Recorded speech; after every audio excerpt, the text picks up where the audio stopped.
എല്ലാവർക്കും എന്റെ പുതിയൊരു വീട്ടിലേക്ക് സ്വാഗതം. കേന്ദ്ര പദ്ധതിയായ PM കിസാൻ സമ്മാൻ നിധി 22ാമത്തെ ഗഡുവിധമാണ് എല്ലാവരും കാത്തിരിക്കുന്നത്. അപ്പോൾ ഈ 22ാമത്തെ ഗഡുവിധം ജനുവരി മാസം എത്തും എന്നുള്ള ന്യൂസും അപ്ഡേഷൻസും ഒക്കെ കുറേ വരുന്നുണ്ട്. എന്നാൽ അത് ജനുവരി മാസം PM കിസാൻ സമ്മാൻ നിധി തുക വിതരണം നമുക്ക് ലഭിക്കില്ല. നമുക്ക് ഫെബ്രുവരി മാസമാണ് യൂണിയൻ ബജറ്റ് ആരംഭിക്കുന്നത്. യൂണിയൻ ബജറ്റിന് ശേഷം മാത്രമേ PM കിസാൻ സമ്മാൻ നിധിയുടെ 22ാമത്തെ ഗഡുവിധം നമുക്ക് ഉണ്ടാവുകയുള്ളൂ. അതുപോലെ തന്നെ വെബ്സൈറ്റുകളൊന്നും ഇപ്പോൾ ഓപ്പൺ അല്ല. ഇപ്പോൾ ഇതുവരെ നിലവിൽ വെബ്സൈറ്റുകളൊന്നും ഓപ്പൺ ആയിട്ടില്ല. നിലവിൽ KYC ചെയ്യാൻ നിർദ്ദേശിച്ചിട്ടുള്ളവർ എത്രയും വേഗം KYC കംപ്ലീറ്റ് ചെയ്യേണ്ടതാണ്. ഇനി ഇപ്പോൾ KYC ചെയ്യാൻ നിങ്ങൾക്ക് ഫാർമ ID അപ്രൂവൽ ആയെങ്കിൽ മാത്രമേ KYC കംപ്ലീറ്റ് ചെയ്യാൻ സാധിക്കുകയുള്ളൂ.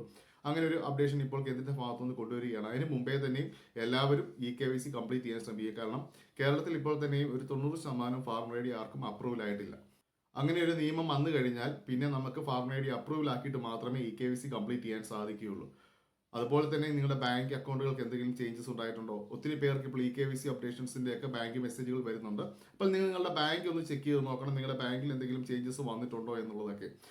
KYC ഇനി ആരെങ്കിലും ചെയ്യാനുണ്ടെങ്കിൽ എത്രയും വേഗം തന്നെ KYC കംപ്ലീറ്റ് ചെയ്യേണ്ടതാണ്. അതുപോലെ തന്നെ എല്ലാവരും PM കിസാൻ സമ്മാൻ നിധി തുക വിതരണം വാങ്ങുന്ന എല്ലാവരും നിങ്ങളുടെ സ്റ്റാറ്റസ് KYC മാത്രം ഒന്ന് ചെക്ക് ചെയ്ത് നോക്കുക. സ്റ്റാറ്റസ് കയറി അവിടെ KYC യെസ് എന്നുള്ളത് കണ്ടാൽ അത് ശരിയാണ് എന്നുള്ളത് കരുതരുത്.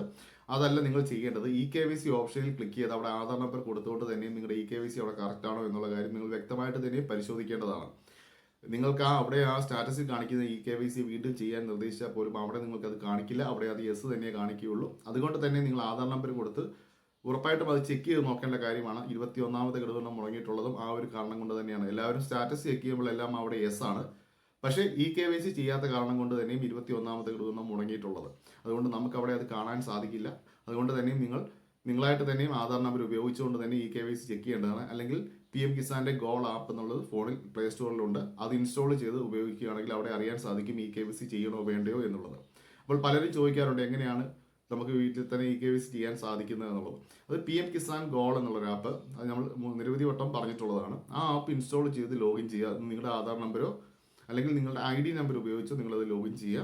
ലോഗിൻ ചെയ്ത് കഴിയുമ്പോൾ നിങ്ങൾക്ക് ഇവിടെ കാണാൻ സാധിക്കും. ഇതുപോലെ കണ്ടാൽ നിങ്ങൾ അവിടെ KYC കംപ്ലീറ്റ് ചെയ്യണം എന്നുള്ളതാണ്. അപ്പോൾ അത് നമ്മൾ ചെയ്യേണ്ടത് അങ്ങനെ അവിടെ കാണിച്ചിട്ടുണ്ടെങ്കിൽ പ്ലേ സ്റ്റോറിൽ വീണ്ടും കയറി ആധാർ ഫേസ് RD എന്നുള്ള ഈ ഒരു ആപ്പ് അവിടെ ഇൻസ്റ്റാൾ ചെയ്യുക. ഈ ആപ്പ് നമുക്ക് ഓപ്പൺ ചെയ്യേണ്ട, ഇൻസ്റ്റാൾ ചെയ്ത് മാത്രം ഫോണിൽ ഇട്ടാൽ മതി. അതിനുശേഷം നമ്മൾ തിരിച്ച് നമ്മൾ PM കിസാന്റെ സൈറ്റിൽ വരുമ്പോൾ KYC ഓപ്ഷനിൽ റെഡ് പോലെ കാണിച്ചിരിക്കുന്ന അവിടെ ക്ലിക്ക് ചെയ്യുക. ക്ലിക്ക് ചെയ്യുമ്പോഴത്തേക്കും നമുക്ക് MPN സെറ്റ് ചെയ്യാനായിട്ട് പറയും. MPN നിങ്ങൾ ഫോർഗെറ്റ് MPN എന്ന് കൊടുക്കുക. കാരണം ആദ്യം കൊടുത്ത MPN അവിടെ കറക്റ്റ് ആവില്ല. അതുകൊണ്ട് തന്നെ ഫോർഗെറ്റ് MPN കൊടുക്കുമ്പോൾ നിങ്ങളുടെ ഫോണിലേക്ക് ഒരു OTP വരും. ആ OTP അവിടെ സബ്മിറ്റ് ചെയ്തിട്ട് നിങ്ങൾക്ക് ഇഷ്ടമുള്ള 6 നമ്പർ അത് ആദ്യം കൊടുക്കുക. അതിനുശേഷം രണ്ടാമത് അതൊന്നുകൂടെ റിപ്പീറ്റ് ചെയ്ത് കൊടുക്കുക.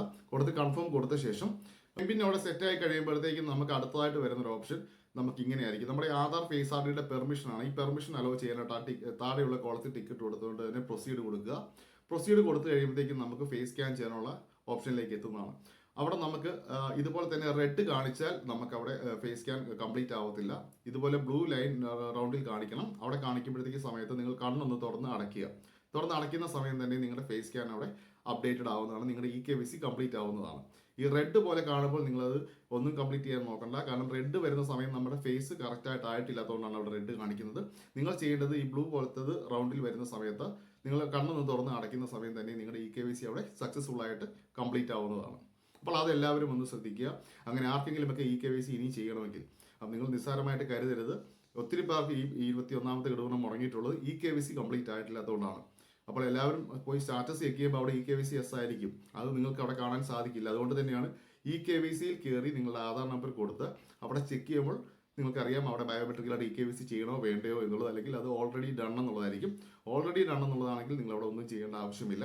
അല്ലെങ്കിൽ PM കിസാൻ ഗോൾ ആപ്പിൽ കയറി ഇൻസ്റ്റാൾ ചെയ്ത് അതിനകത്ത് നമുക്ക് ലോഗിൻ ചെയ്യുന്ന സമയത്ത് അവിടെ KYC ചെയ്യണമെങ്കിൽ ആദ്യം തന്നെ അത് അവിടെ കാണിക്കും KYC കംപ്ലീറ്റ് ചെയ്യാൻ. അപ്പോൾ എല്ലാവരും അത് ശ്രദ്ധിക്കേണ്ടതാണ്. അതുപോലെ തന്നെ ബാങ്കിൻ്റെ എന്തെങ്കിലും അപ്ഡേഷൻസോ അല്ലെങ്കിൽ എന്തെങ്കിലും വന്നിട്ടുണ്ടെങ്കിൽ അത് നിങ്ങൾ കംപ്ലീറ്റ് ചെയ്യണം. അല്ലാത്ത പക്ഷം നിങ്ങൾക്ക് തുക വിതരണം ലഭിക്കില്ല. ഇതൊക്കെ നിങ്ങൾ ശ്രദ്ധിക്കുക. അപ്പോൾ PM കിസാൻ സമ്മാൻ നിധി 22ാമത്തെ ഗഡുവിധം നമുക്ക് എന്തായാലും ജനുവരി മാസം ഇല്ല എന്നുള്ളതാണ് ഇപ്പോൾ കേന്ദ്രം അറിയിച്ചിരിക്കുന്നത്. അതുപോലെ തന്നെ ഫാർമർ ID എല്ലാവരും അപ്രൂവൽ ആയിട്ടുണ്ടോ എന്ന് ചെക്ക് ചെയ്യണം. ഇനിയിപ്പോൾ 10ാം തീയതി 15ാം തീയതി ആകുന്ന സമയം മുതൽ നമ്മുടെ വെബ്സൈറ്റ് പൂർണ്ണമായിട്ട് അപ്ഡേഷൻ കഴിയുന്ന സമയത്ത് വീണ്ടും നമ്മുടെ ഫാർമർ ID അപ്രൂവൽ ആയിട്ടുണ്ടെങ്കിൽ ഇനി ഇതുപോലുള്ള കാര്യങ്ങളൊക്കെ കംപ്ലീറ്റ് ചെയ്യാൻ സാധിക്കുകയുള്ളൂ. അതിന് മുമ്പേ എല്ലാ കാര്യങ്ങളും കംപ്ലീറ്റ് ചെയ്യാൻ ശ്രമിക്കുക.